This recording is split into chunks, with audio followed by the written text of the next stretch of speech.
G Telugu news details చూద్దాం. మోడీ గ్యారంటీకి warranty అయిపోయిందన్నారు సీఎం రేవంత్ రెడ్డి. హైదరాబాద్ అంబర్పేట్ రోడ్ షోలో నిర్వహించారు.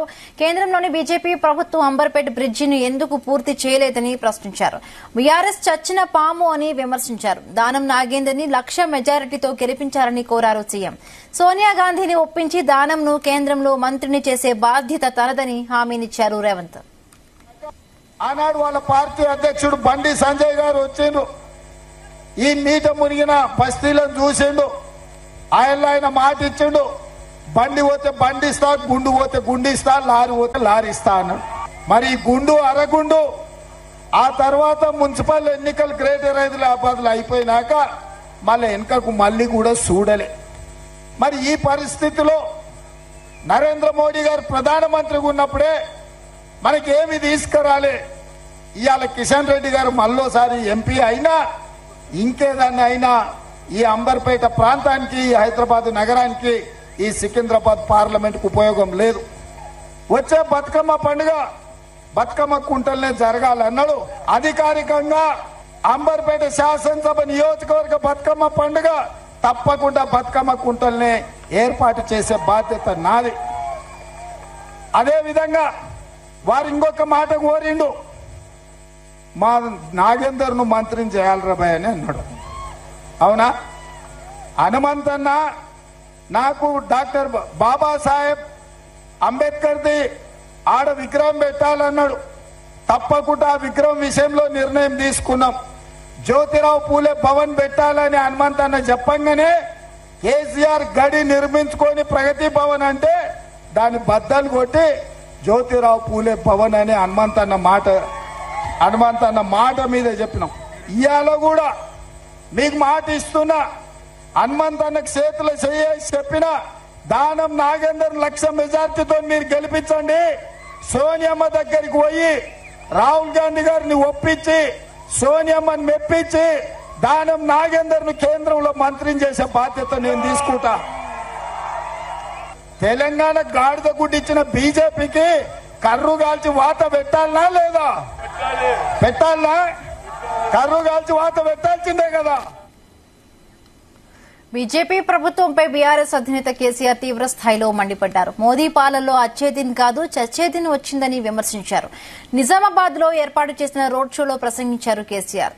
నిజామాబాద్ లో పోయినసారి బీజేపీ ఎంపీని గెలిపించారు. ఏమన్నా లాభం జరిగిందా అని ప్రశ్నించారు. మోదీ ప్రభుత్వంలో పెట్రోల్, డీజిల్ ధరలు పెరిగాయన్నారు. నిజామాబాద్ వాళ్లకు పైసలు వచ్చాయని తెలిసింది నిజమేనా అన్నారు. మోదీ ప్రధాని అయితే ఇంటికి 15 లక్షలు ఇస్తారన్నారు. ఇచ్చారా అని ప్రశ్నించారు. ప్రధానమంత్రి అయ్యే ముందు, ప్రధానమంత్రి అయిన తర్వాత ఒక 150 నినాదాలు చెప్పినాడు. 150 నినాదాలు ఒక్కటన్నా నిజమైందా?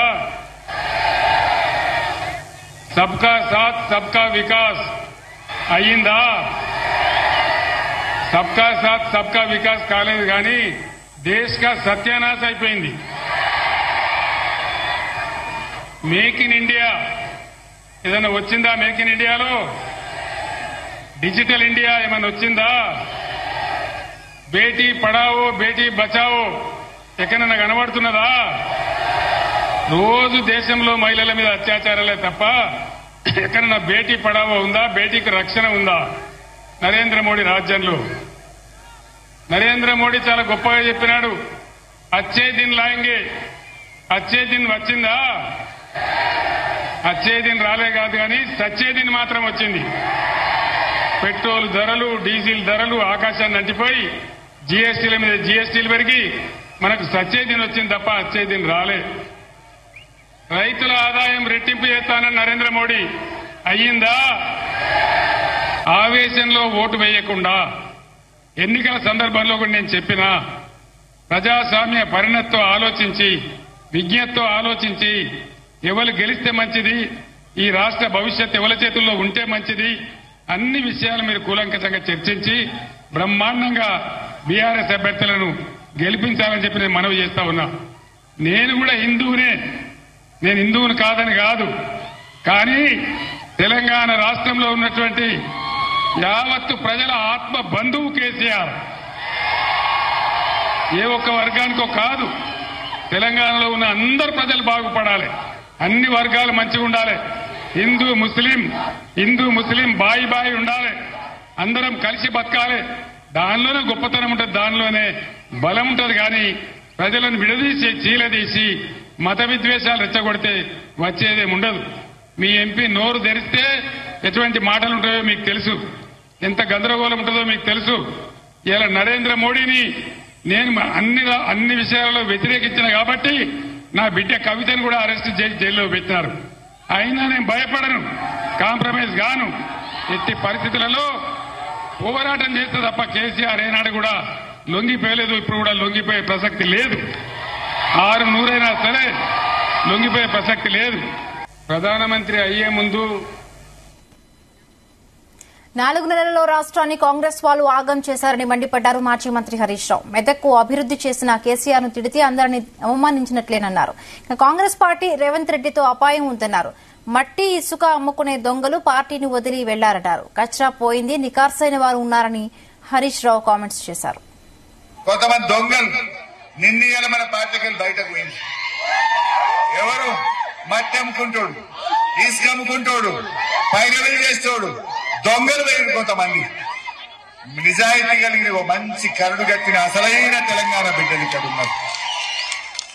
ఆ దొంగలు ఎందుకు పోయినట్టు?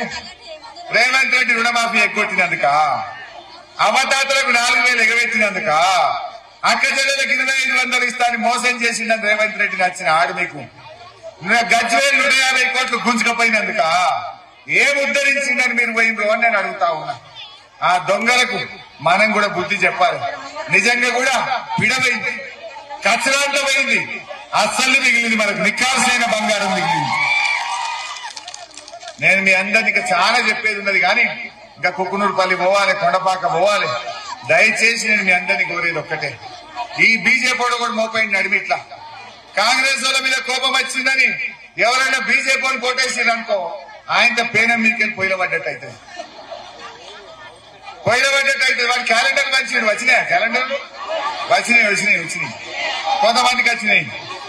ఒక్కటే విషయం గుర్తుపెట్టు, తీసుకోలేదమ్మా. క్యాలెండర్ ని కడుపు నింపుతారా? నీకు హల్దీ వాగులో నీళ్లు వస్తే నీకు బంగారం వల్ల పంట పండుతుంది. నీ ఇంటి ముంగట నల్లు వస్తే నువ్వు బతుకుతావు. నీకు 2,000 పింఛన్ వస్తే నువ్వు బతుకుతావు. క్యాలెండర్ తో బతావా చెల్లె? వాడి క్యాలెండర్ చూసుకోమంటున్నాడు, క్యాలెండర్ చూసి ఓట్లేయమంటున్నాడు. ఆ పుణ్యాత్ముడు ఎసంతోడో ఒక్కసారి కదా ఒక్కటి చూపించి బంధు పెట్టా. ఆ పుణ్యాత్ముడు ఎక్కడ గజ్వేల్ నిలబడ్డాడు. ఏమన్నాడు గజ్వేల్? నేను గెలిస్తే ఇంటికి 2 ఎడ్లు ఇస్తా, బండి ఇస్తా అన్నాడు. దుబ్బాకల నిలబడ్డప్పుడు రామలింగన్న చనిపోయినప్పుడు ఇంటికి 2 ఎడ్లు, ఒక బండి ఇస్తా అన్నాడు. 2,000 పింఛన్ ఇస్తా అన్నాడు. టెక్స్టైల్ పార్క్ పెట్టా అన్నాడు. పాపం నమ్మి దుబ్బాకోళ్ళు ఓట్లేసింది. కొంతమంది దొంగలు నిన్నీయాల మన పార్టీకి బయటకు పోయింది. సీఎం రేవంత్ రెడ్డి హామీలు అమలు చేయకుండా రండ మాట్లాడుతున్నారని మాజీ మంత్రి జగదీష్ రెడ్డి ఫైర్ అయ్యారు. సూర్యాపేట జిల్లా కోదాడలో రోడ్ షోలో పాల్గొన్నారు. రైతు బంధు వేయకపోవడం వల్ల రైతు అప్పుల పాలు అయ్యారని రేవంత్ రెడ్డిపై ఫైర్ అయ్యారు. సాగర్ ఎడమ కాలువకు నీరు ఇవ్వలేని రండ ఉత్తమ్ అన్నారు. స్టూడెంట్స్ ఇచ్చిన హామీలను నెరవేర్చని రండలు కాంగ్రెస్ వాళ్లు అంటూ ఘాటు వ్యాఖ్యలు చేశారు జగదీష్ రెడ్డి. ఉద్యోగం వచ్చేంత వరకు నెలకు 4,000 నిరుద్యోగ భృతి ఎంబడిపై 2 తెచ్చుకోండి, 9 నాడు ఇస్తా అని చెప్పి మోసం చేసిన మీరు రండలు. ఇంటింటికి ఆడవాళ్ళకు కూడా ఆశ పెట్టి నెలకు 2,500 పంపిస్తాం అక్క అని చెప్పి ఆడపడుచులను కూడా మోసం చేసిన రండలు మీరు. ఆఖరికి కాలేజీ పిల్లల్ని, యువకుల్ని ఇంటికో ఉద్యోగం ఇస్తాం, ఉద్యోగం వచ్చేంత వరకు నెలకు 4,000 నిరుద్యోగ భృతి ఇస్తామని చెప్పి ఇవాళ దాన్ని మార్చేసి మేము నిరుద్యోగ భృతి ఇష్టమే ఇయ్యలేదు అని చెప్పి ఇస్తామని చెప్పలేదు అని చెప్పి ముఖ్యమంత్రి ఉప ముఖ్యమంత్రి నిండు సభలోనే చెప్పి ప్రజల్ని మోసం చేసిన మీరు లంగలు, మీరు రండలు, మీరు విధవలు. స్కూటీలు ఇద్దాం అందరికీ అని చెప్పిండ్రు. 9వ తారీఖు నాడు మీరు మాకు ఓట్లు వేసి గెలిపిస్తే 9 నాడు మొత్తం స్కూటీ తీసుకొచ్చి ఇస్తాం మీకు, మా ప్రియాంక నేను కలిసి అని చెప్పారు. చివరికి కాలను కూడా మోసం చేసిన సిగ్గులేని విధవులు మీరు. సిగ్గులేని ప్రభుత్వం ఇది, రండ ప్రభుత్వం ఇది, ముండ ప్రభుత్వం ఇది. ఇవాళ మన ప్రభుత్వమే ఉండి ఉంటే ఎట్టి పరిస్థితుల్లో తెలంగాణలో ఇక్కడ ఎండేది కాదు, ఒక్క రైతు ఇబ్బంది పడేది కాదు, రైతు బంధు గురించి ఇంకా ఇంటర్వ్యూ ఎదురు చూసేది కాదు. నిన్న మాట్లాడుతున్నాడు రెండ మాటలు ముఖ్యమంత్రి. ఏంది నేను రైతు భరోసా 65 లక్షల మందికి ఇచ్చినా 9వ తారీఖు వరకు మొత్తం అందరికి ఇచ్చేస్తున్నా, నేను అందరికి ఇస్తే కేసీఆర్ ఏదో ముఖ్యమైన రాయాలన్నాడు. అరే ఆదిలాబాద్ పార్లమెంట్ ను రెండోసారి దక్కించుకునేందుకు బీజేపీ పావులు కదుపుతోంది. ఆదిలాబాద్ లో 3 ప్రధాన పార్టీలు పోటీలో ఉన్న కాంగ్రెస్ బీజేపీ మధ్య పోటీ నెలకొంది. అయితే బీజేపీ హైకమాండ్ స్పెషల్ ఫోకస్ చేయడంతో కమలనాథులు ప్రచారంలో దూసుకుపోతూ ఉన్నారు. 7 అసెంబ్లీ నియోజకవర్గాల పరిధిలోనూ బీజేపీ అభ్యర్థి గొడెం నగేష్ కు ఊహించని మద్దతు లభిస్తోంది. ప్రధాని మోదీ హవా మారుమూల గ్రామాల్లోనూ కనిపిస్తూ ఉండడంతో కాషాయ పార్టీ జెండా ఎగురడం ఖాయమనే చర్చ సాగుతోంది.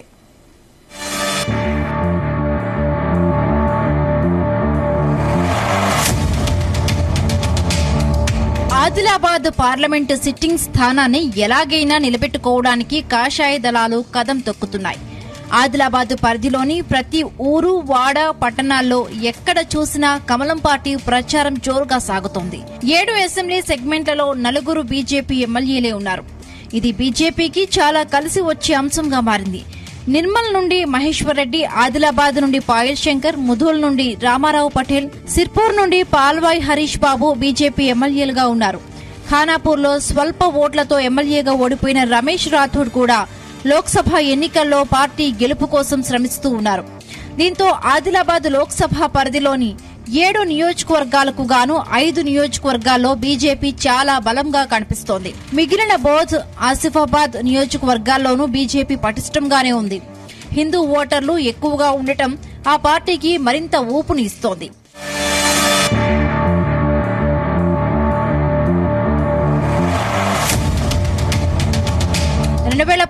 ఎన్నికల్లో ఎవ్వరూ ఊహించని విధంగా ఆదిలాబాద్ ఎంపీ స్థానాన్ని బీజేపీ కైవసం చేసుకుంది. అప్పటి బీఆర్ఎస్ పార్టీ అభ్యర్థి గొడెం నగేష్ పై అన్ని వర్గాల అండతో సోయం బాపురావు గెలుపొందారు. ఎన్నికల్లో అనూహ్యంగా సిట్టింగ్ ఎంపీ సోయంను పక్కన పెట్టి గత ఎన్నికల్లో ప్రత్యర్థి అయిన గొడెం నగేష్ ను పార్టీలో చేర్చుకుని బీజేపీ ఆయనకే టికెట్ ఇచ్చింది. గొడెం నగేష్ కు సుదీర్ఘమైన రాజకీయ అనుభవం ఉంది. టీడీపీ నుండి 3 సార్లు ఎమ్మెల్యేగా ఎన్నికై ఒకసారి మంత్రిగా పనిచేశారు.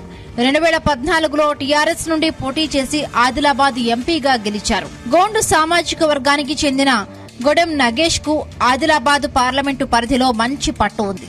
అన్ని పార్టీల నాయకులతో టచ్ లో ఉంటారు. దాదాపు 35 సంవత్సరాల రాజకీయ జీవితంలో అవినీతి ఆరోపణలు లేని రాజకీయ నాయకుడిగా గొడెం నగేష్ కు పేరుంది. సాధారణ జీవితాన్ని గడుపుతూ అందరితో మమేకమయ్యే నాయకుడిగా గుర్తింపు ఉంది.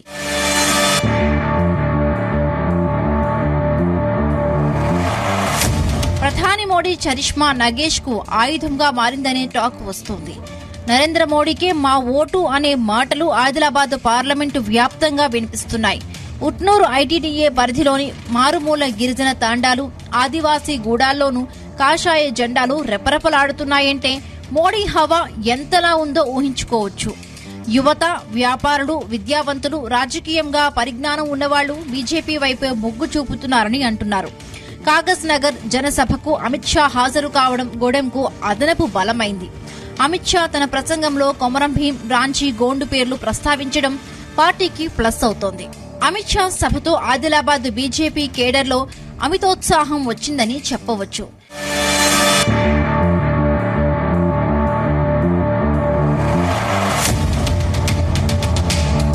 మరొకవైపు ప్రచారంలో బీఆర్ఎస్ వెనుకబడడం బీజేపీకి కలిసి వస్తోంది. గతంలో బీఆర్ఎస్ ఎంపీగా పనిచేసిన నగేష్ కు ఆ పార్టీ కేడర్తో మంచి సంబంధాలు ఉన్నాయి. దీంతో గులాబీ పార్టీ సానుభూతి పరుల ఓట్లు కూడా గొడెం నగేష్ కు పడతాయనే చర్చ నియోజకవర్గంలో జోరుగా సాగుతోంది. అసెంబ్లీ ఎన్నికల్లో ఆదిలాబాద్ పార్లమెంటు పరిధిలోని బీఆర్ఎస్ 2వ స్థానంలో నిలిచింది. బీఆర్ఎస్ పార్టీకి పడిన ఓట్లు బీజేపీకి షేరింగ్ అయితే ఆదిలాబాద్ ఎంపీగా గొడెం నగేష్ గెలుపు పక్కా అని రాజకీయ వర్గాలు అభిప్రాయపడుతున్నాయి.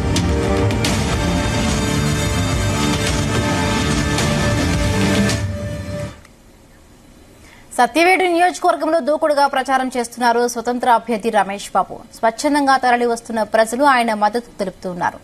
బుచ్చినాయుడు కండ్రిగ మండలంలో ఆయన ఇంటింటి ప్రచారం నిర్వహించారు. సత్యవేడు ప్రజల కోసం వెనకడుగు వేసే ప్రసక్తే లేదన్నారు రమేష్ బాబు. ప్రజలు మార్పు కోరుకుంటున్నారని సత్తివేడులో తన విజయం ఖాయమన్నారు.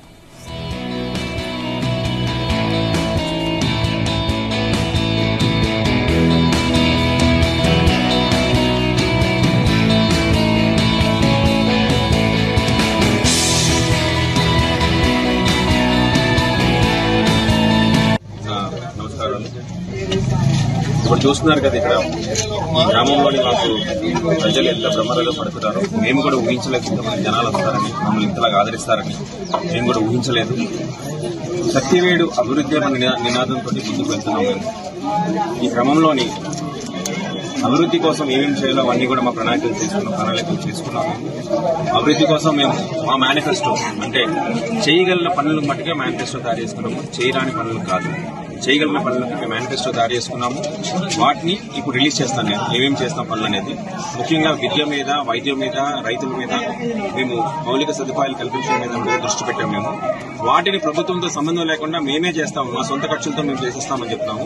సొంత ఖర్చులతో పాటు మాతో పాటు ప్రజల్ని అంటే మీ నియోజకవర్గంలో ప్రజల్ని కూడా భాగస్వామ్యం చేసుకుని ఆ పనులను క్రమంగా కంప్లీట్ చేసుకుని ముందుకు వెళ్తామని, అభివృద్ధి పథంలో ముందుకు వెళ్తామని నేను ఈ మీడియా ద్వారా అందరికీ విజ్ఞప్తి చేస్తున్నాను.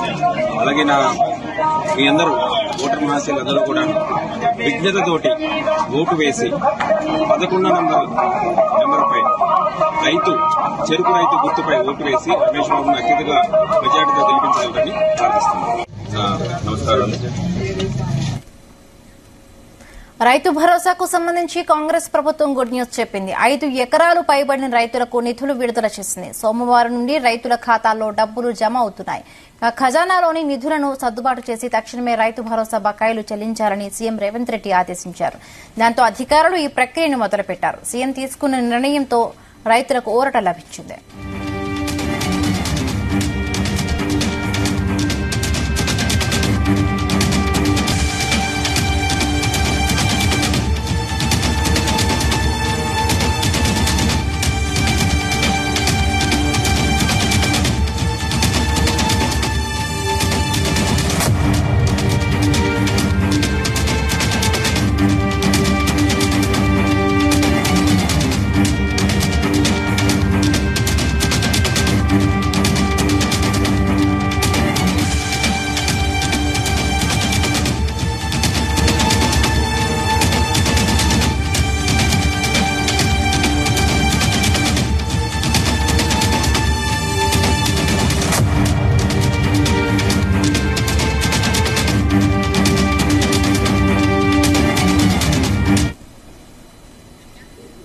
ఏపీ ప్రజలు మార్పు కోరుకుంటున్నారన్నారు సినీ నటుడు పృథ్వీరాజ్. ఖచ్చితంగా కూటమి అధికారంలోకి వస్తుందన్నారు. స్టార్ క్యాంపెయినర్ గా తిరుపతిలో ప్రచారం చేశారు పృథ్వీరాజ్. పిఠాపురంలో సాయిధరం తేజ్ పై జరిగిన దాడిని ఖండించారు. ముద్రగడ పద్మనాభంకి ముద్రగడ పద్మనాభ రెడ్డిగా నామకరణం చేశామన్నారు. యాంకర్ శ్యామల చేసిన వ్యాఖ్యలపై మండిపడుతున్న పృథ్వీరాజ్ తో మా ప్రతినిధి Naresh face to face. Pithapuram సంబంధించి స్టార్ క్యాంపెయినర్ గా ఇప్పటికే పలు మంది సినీ తారలు అయితే వస్తున్నటువంటి పరిస్థితి. అలాగే తిరుపతిలో కూడా పృథ్వీరాజ్ అయితే ఉన్నారు. దీని గురించి సరే చెప్పండి, పిఠాపురం సంబంధించి అయితే మాత్రం స్టార్ క్యాంపెయినర్ల మీద జరిగే దాడులు ఎట్లుంది? మీరు చేసేటువంటి తిరుపతి ప్రచారంలో మీకు ఎలా అనిపిస్తాం? పిఠాపురంలో 1,00,000 మెజార్టీతో పవన్ కళ్యాణ్ గెలుస్తున్నాడు. మేము ఆల్రెడీ 30 రోజుల నుంచి ప్రచారంలో ఉన్నాం. ఎక్కడికి వెళ్ళినా అదే నేరాజనాలు. పిఠాపురంలో ఎలా ఉందో ఆంధ్ర రాష్ట్రం మొత్తం, తిరుపతితో కూడా అలాగే ఉంది. మేము ఏంటంటే కూటమి అభ్యర్థులను గెలిపించుకోవాలి, రాక్షస పాలనకి అంతం పలకాలి. పవన్ కళ్యాణ్ గారికి ఎలా ఉందంటే పిఠాపురంలో మళ్ళీ మేము 9, 10, 11 అక్కడే ఉంటున్నాం. ఒకటే అంటారంటే కుల మతాలకు అతీతంగా 2,37,000 ఓట్లు ఉన్నాయి. 1,60,000 నుంచి 1,70,000 ఓట్లు పవన్ కళ్యాణ్ గారికి స్వచ్ఛందంగా పడతాయి. సార్ అంటే ఇప్పుడు యాంకర్ శ్యామల చెప్పింది వంగా గీత ఆల్రెడీ గెలిచిపోయింది, ఇప్పుడు ఓన్లీ మెజారిటీ కోసం మాత్రమే చూస్తున్నావా అనేసి ఆరోపణలు చేస్తుంది. వాళ్ళు అసలు అలా ఆరోపణలు చేయడానికి వాళ్ళ బలం ఏంటి అసలు? ఒకటే, యాంకర్ శ్యామలకి రాజకీయం ఏం తెలుసు? బెట్టింగ్ రాని యాంకర్లు చెప్పుకోవడం తప్ప ఆవిడ ఎప్పుడైనా ఇక్కడ 5 ఏళ్ళలో ఇక్కడ ప్రజల మధ్యలో ఉండి రాజకీయం అనేది తెలుసా? ఏమీ రాదు.